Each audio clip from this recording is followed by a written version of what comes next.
Amis abonnés, bonjour. Pour ce 7e numéro, le débrief analyse la situation critique au sein de l'Union sportive de Douala à quelques journées de la fin du championnat camerounais. Actuellement dans la zone rouge, Union de Douala est proche d'une première relégation historique et on en parle après la transition.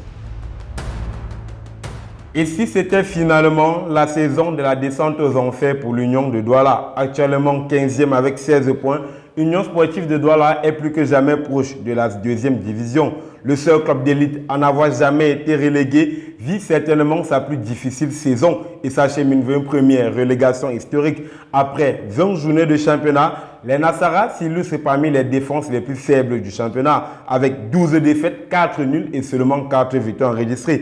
Des statistiques qui sont à l'image d'une saison instable vécue par l'administration, le staff et les supporters des Verts et Blancs de Douala. Après avoir sauvé les 2 dernières saisons au Play-off Down, l'administration de l'Union de Douala décide de démarrer cette saison 2024-2025 sur des chapeaux de roue en signant Anissé Bagafoé comme entraîneur principal. Les débuts finiront loin de se escompter entre problèmes de licence et les absences récurrentes de son entraîneur. Union va perdre des points importants et des matchs face aux concurrents directs. Union de Douala va connaître une première moitié de saison manquée et finalement se séparer de son entraîneur Anissé Bagafoé pour s'attirer les services de l'expérimenté Bonaventure Djonket. L'arrivée de l'ancien champion du Cameroun n'arrange toujours pas les choses.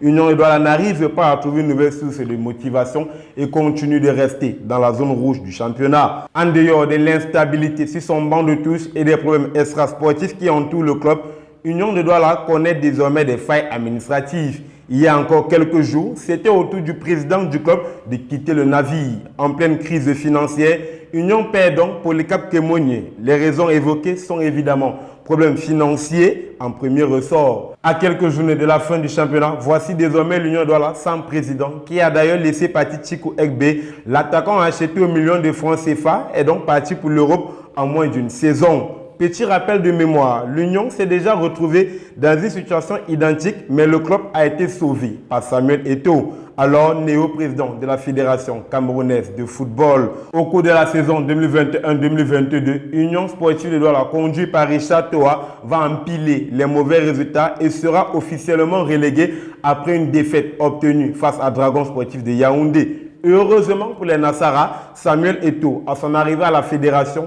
décide de maintenir tous les clubs pour la prochaine saison. Autre point de similitude avec cette saison, Franck Happy, démissionnaire de son poste de président de l'Union, et Richard Toa quittait le club par la suite.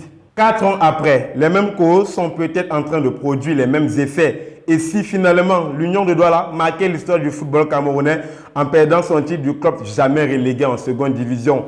La réponse, ce sera certainement dans un prochain épisode du débrief. Amis abonnés, c'est ici que nous refermons ce 7e numéro. Restons connectés sur les plateformes LN Foot et suivons l'actualité du football camerounais en continu.